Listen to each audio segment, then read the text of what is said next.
Hi, this is Corey Johnston, and today's lesson is going to take place in the 7th chapter in the book of Acts. We're going to cover verses 45 all the way to 60.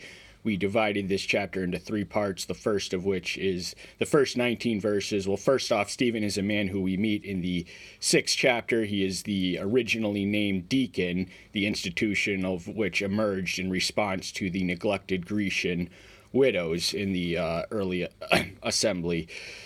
And he's filled with the Spirit, and he does miracles. The apostles are not the only ones who do miracles. We read that Stephen and Philip, the other one named, also performed miracles. But Stephen, they try to confront him, and they are unable to resist the wisdom and the Spirit that is working in him and through him. So they resort to a whispering campaign, and now he's standing before the high priest in the temple in Jerusalem, before the council, the Sanhedrin, answering the charges that he was against the temple, Moses, and the law, and this forms his speech. He essentially out-Jews his Jewish critics who accuse him of being disrespectful, of violating the law and the temple. And Stephen just kind of deflated the significance of the temple. He says that this is no longer the mediary. The temple has nothing to do with the new religion. We'll get to that in the passage we're going to cover. We're going to skip the first 19 verses. We already covered that, and we also did a combined lesson several months ago, maybe even a year ago, in which we combined the section for verses 20 through 44, and also with the other New Testament biography in Hebrews 11. We're going to review that. We're going to breed some of the language. He starts from the beginning. He starts from Abraham and the promise all the way to Isaac, Jacob, and then Joseph. And what happens in Joseph is his brothers are jealous of him, and they reject him. And this is a preview of Israel's history of rejecting the favored ones, the prophets that were sent into their midst. And they would reject the Messiah, and then they would kill him. So he was just proving a point by taking it back to the roots, back to the beginning. Verse 17, but as the time of the promise drew near, which Elohim had sworn to Abraham, the people increased and multiplied in Egypt, until another king arose who did not know Joseph. Having dealt treacherously with our race, this one mistreated our fathers, making them expose their children, so that they should not live. This takes us from Genesis to Exodus. The end of Genesis, they are a family of 75 or 70 people, depending on the translation, that sprout into a nation within a nation. And what happens is that the control of the office of Pharaoh, who was the king of Egypt, that term is actually Hebrew in origin. It translates as great house. It is the term that has survived to describe the Egyptian kings, although they went by a host of other titles. They almost certainly didn't call themselves pharaohs, but in any case, the emergence of the new Egyptian empire results in a restoration of native rule. These Hyksos came down with horses, and the Egyptians were no match for them, but then they learned how to use horses, and they drew them back, and henceforth Egypt was on the track for empire. So the Hebrew slave labor certainly played a fueling. It enabled the rise of this empire of Egypt. And but they resorted to, now this takes us to Moses, because by the time he issues an edict, even when they are slaves, they are just procreating far too fast. So he orders them to kill the newborns, and Moses is a newborn. And the mothers defied. There were Hebrew midwives who disobeyed, the midwives of faith who disobeyed the law. And Moses was sent by a mother who housed him, hid him for 3 months, and then sent him adrift on the Nile, and who but the daughter of the Pharaoh should adopt him and rescue him. And Moses was instructed in all the wisdom of the Egyptians, and was mighty in word and works. So Moses had the best education. He was groomed and raised in royalty. He had all of the privileges and none of the responsibilities. He really had it made, whereas had he been born to even live, he would have been in slave labor, backbreaking slave labor all day, every day. Instead, he has the best cultivations of civilization, arts, education, science, you name it. He knew it all.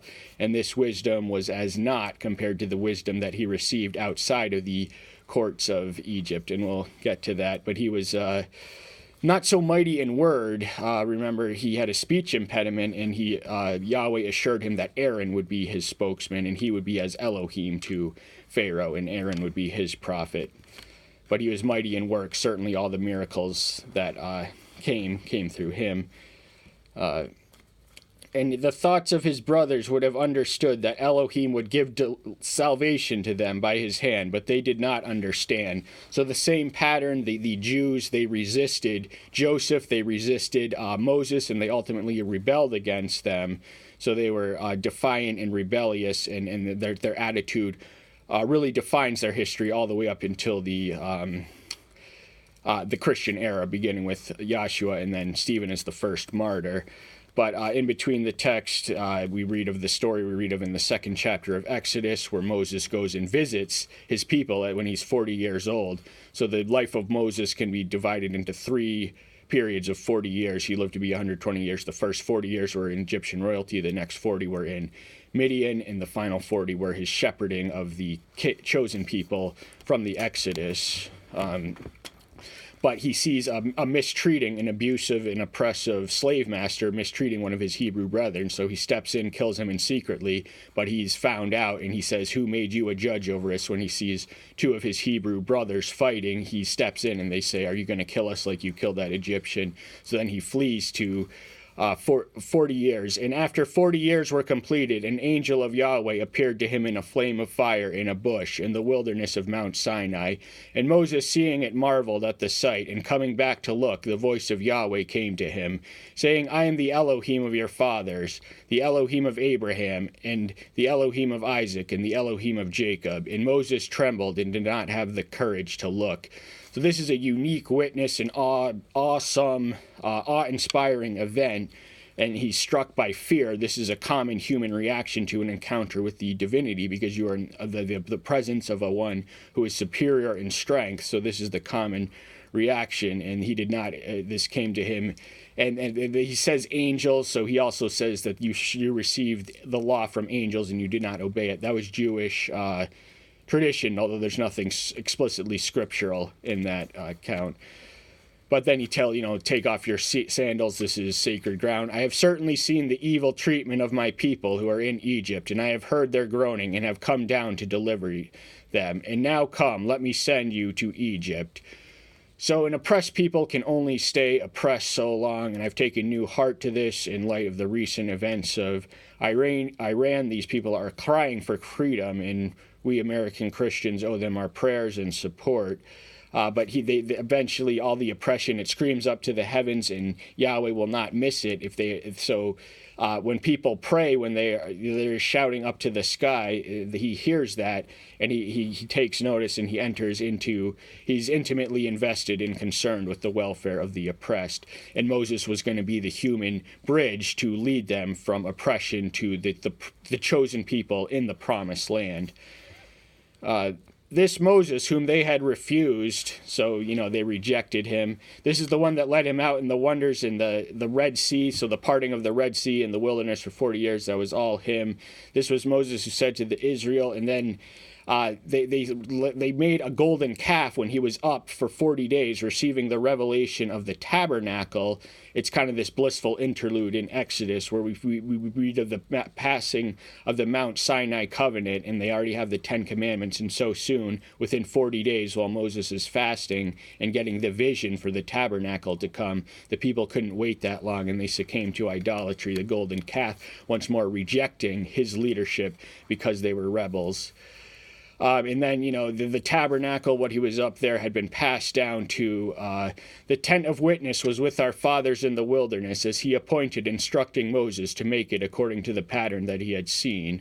So this tent of witness was originally in the tabernacle. That was the tent. They were a mobile people, and until even though they had been a settled people for some time, it would not be until Solomon when they built the temple, and the temple had taken exaggerated, inflated significance by a lot of the Jews who lived. And this was not even Solomon's temple. This was the rebuilt one. Which our fathers, verse 45, lesson itself, 7th chapter of Acts, which our fathers, having received it in turn, also brought with Joshua into the land possessed by the Gentiles, whom Elohim drove out before the face of our fathers, until the day of David.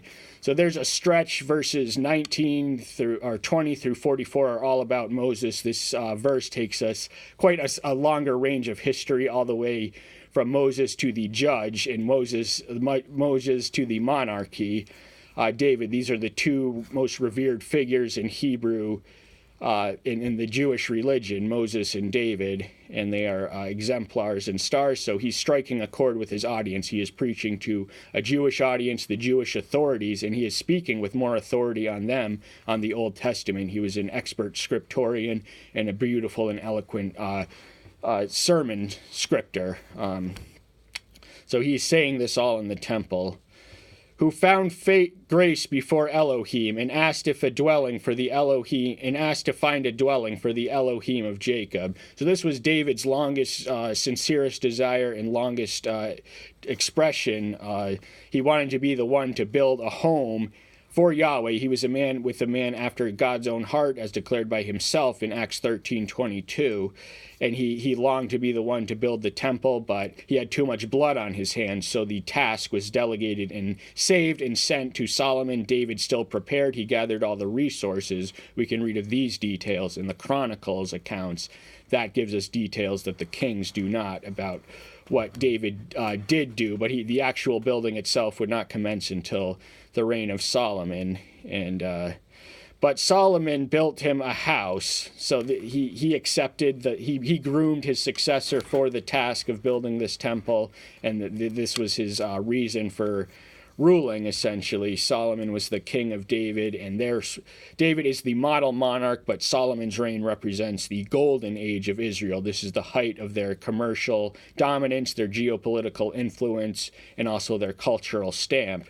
But the problem is, with multiculturalism, their unique culture became corrupted and contaminated.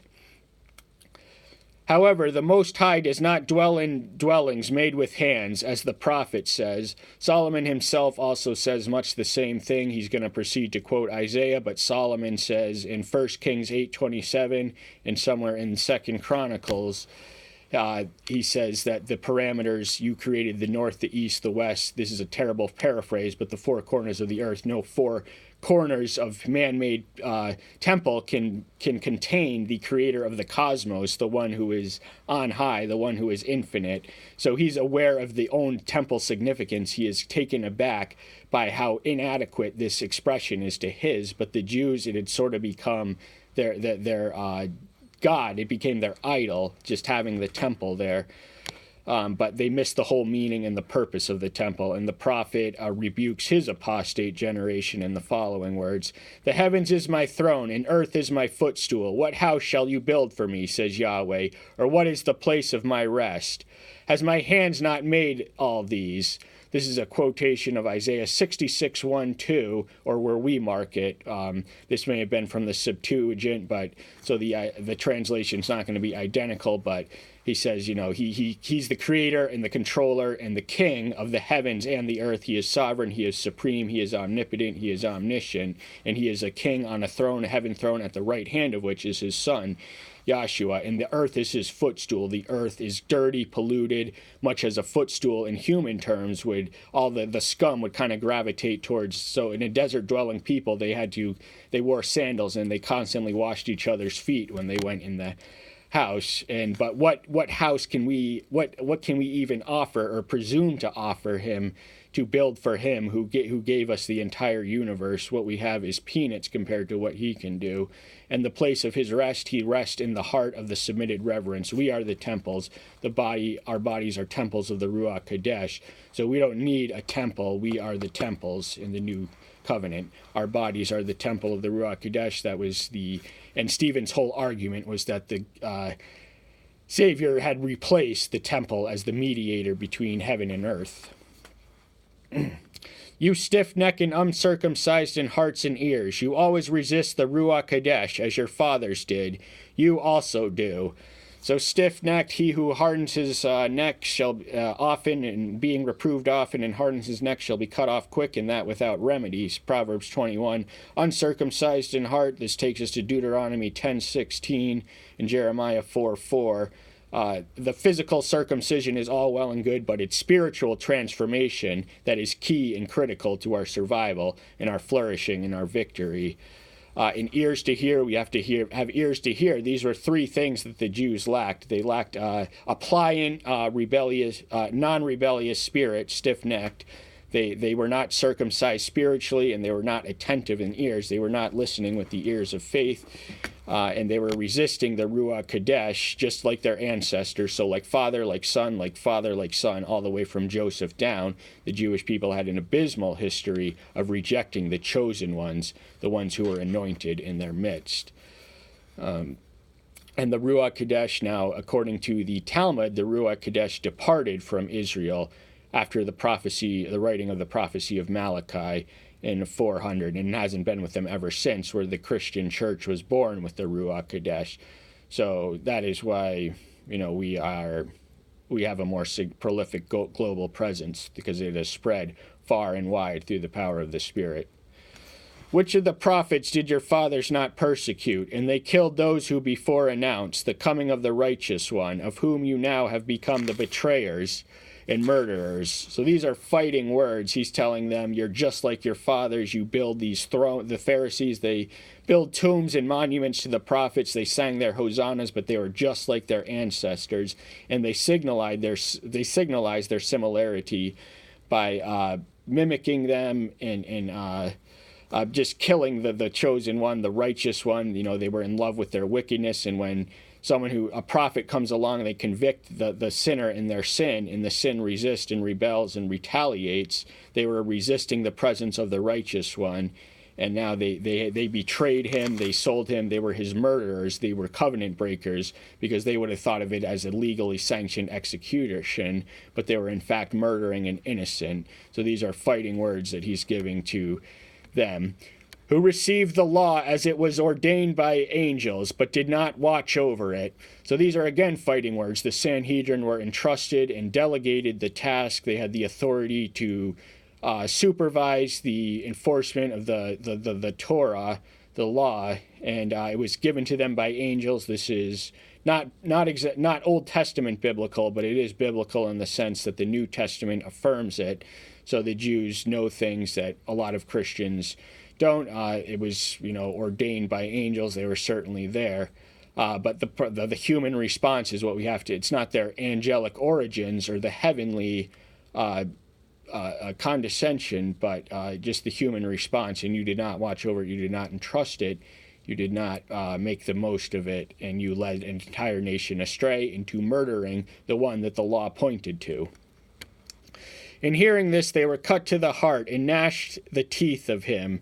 So they had a visceral, violent response. They lashed out. Their sin nature lashed out when they heard that he said these fighting words, these provocative things. These are fighting words in a theological context, and they don't like it. They are literally violent because they are so offended by his words. They are physically violent because he is verbally truthful. And the truth will always and only sound like hate speech to those who hate the truth. But he, being filled with the Ruach Kadesh, looked steadily into the heavens and saw the esteem of Elohim, and Yahshua standing at the right hand of Yahweh. So he's about to die, but he has a glimpse of heaven even while on earth, and he's all three members of the Trinity are present. It is filled with, so it is through the Ruach Kadesh that he's able to behold the heavens, and there he sees Yahshua standing at the right hand of Yahweh. So all three Trinity members in tandem, and he's about to die, but he has a glimpse of what awaits him while he's on this side of the veil. And he said, "Look, I see the heavens opened and the Son of Man standing at the right hand of the Father." So it's unusual. The Son of Man is almost always elsewhere a self-reference. It has its origins in the book of Daniel. It's a messianic title. The Savior uses it about 82 times in the Gospels. This might be the only reference there, but the important thing is that he's communicating what he's beholding and witnessing, and he's expressing it verbally. He's saying, look, don't take these stones off. Look at the heavens. Look what I'm seeing.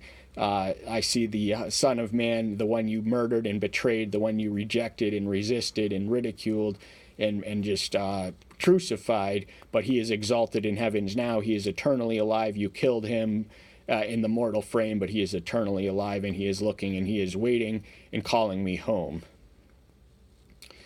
And crying out with a loud voice, they stopped their errors and rushed upon him with one mind.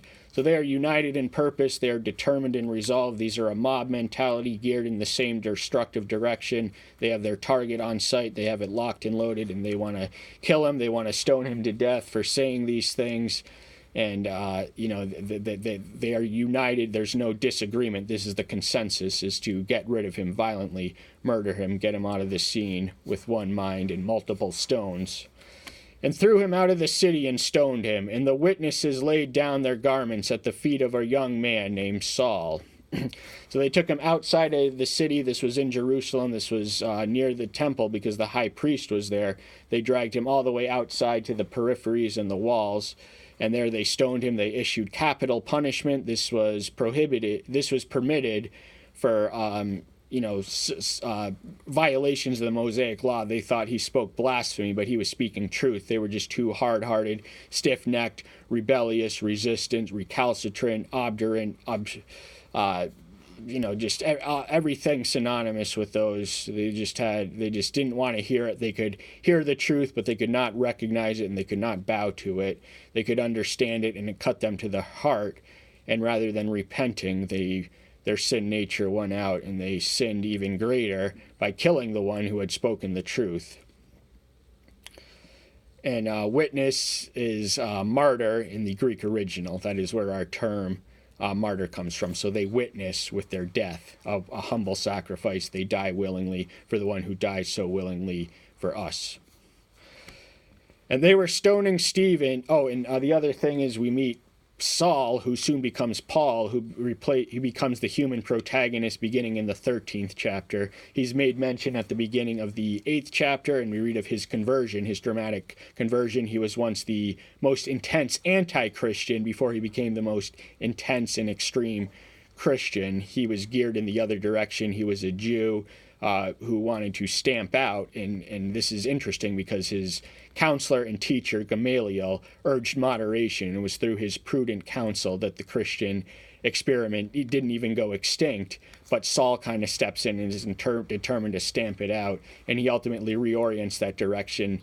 The anti-Christian, with Stephen's death, the persecution is the wind which scatters the seed, so the church grows and goes wherever they go with it. So that has the effect, and Saul is right on them, and then he goes into Damascus to arrest Christians, and he gets arrested by the master. That's in the 9th chapter. And they were stoning Stephen, and he was now calling and saying, "Master Yeshua, receive my spirit." So he gave up the spirit, as how John describes his death. So spirit, we accept that in life. We say that that's an equivalent of life. So he's saying, my life is yours now. He's looking right at him. He sees a literal, visible manifestation of him in the heaven while he's being stoned. He has this awesome vision, which has to compensate somewhat for the searing physical pain. Stoning is not a pleasant experience, but it's just the birth pain. So after that is the greatest joy he can experience, and he cannot wait to get home.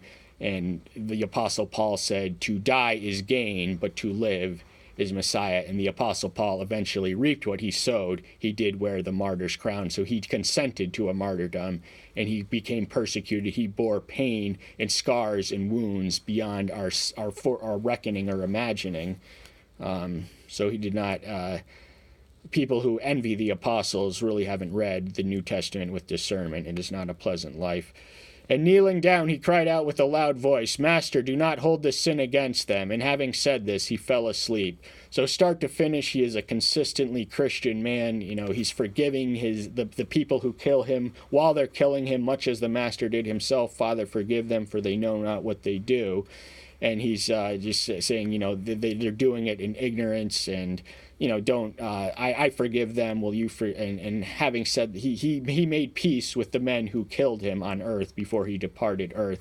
He was at perfect peace because he had the he had it in his sight and in his grasp, within reach, the ability to see what waited him on the other side of the veil, and it does get a lot better than life as we know it is at earth. But sleep is to fall asleep is likened to death in the New Testament. We find that also in Thessalonians, but that's all the time we have for today. Thank you so much. I'm so glad to see you. Stay tuned until next time. I'll see you then. Bye-bye.